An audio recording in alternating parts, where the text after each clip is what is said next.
Hello YouTube. I've had this car for about 3 years and it's about 10 o'clock at night, and it's just occurred to me that I've never added fluid to this rear end, let alone checked it. So here I am laying in the driveway, the bugs crawling on me under the back of the 60 Lesabre. I'm gonna put some fluid in the rear end for whatever reason. I don't know if this is even the right stuff, but I figured it is better than nothing. Better than being dry.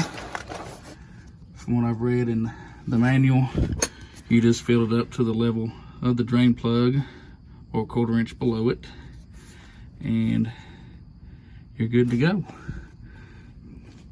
You can see my track bar that was nice and painted new at one point, but it's dirty now.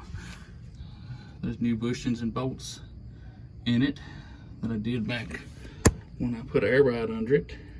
You can see my rear air ride pretty good here. Top cups from Twisted Images in Oklahoma. Feel does good work. 1/4 inch airlines.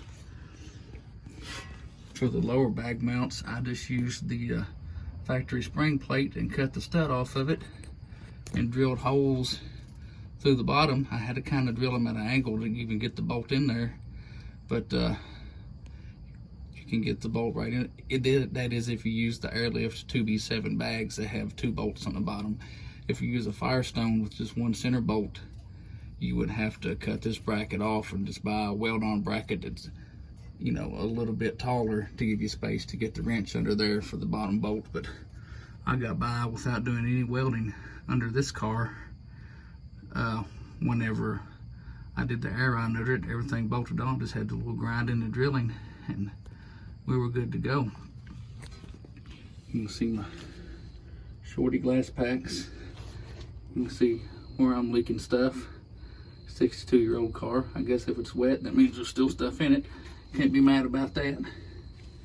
It is pretty solid under this old car to be as old as it is and to have came from Pennsylvania, which is very surprising that it's not completely eaten up with rust. But anyway, that's the worst spot back here is in that little corner of the trunk, and I just pop riveted some aluminum over it and sealed it with some seam sealer just to keep fumes from coming up into the car. But as you can see, the rest of the trunk pan is pretty solid.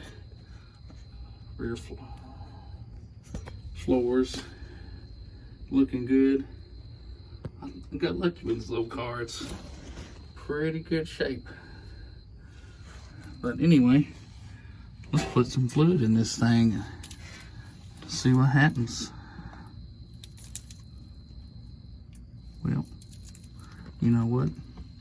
It might help if I took the cap off.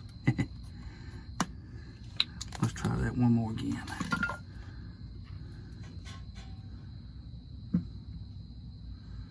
I'm just gonna fill it up until it kind of starts running over. Who knows, it may be dry, but it hasn't been making any racket back here, so that's a good thing.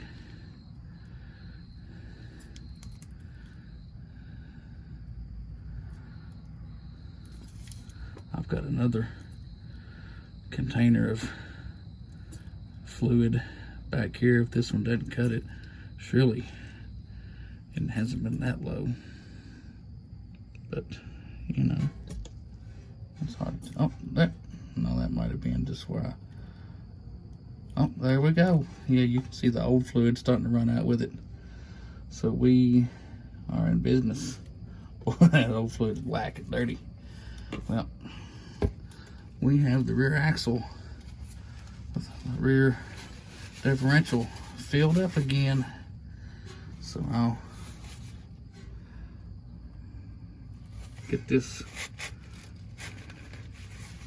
cleaned up a little bit before I put the plug back on so that it seals better.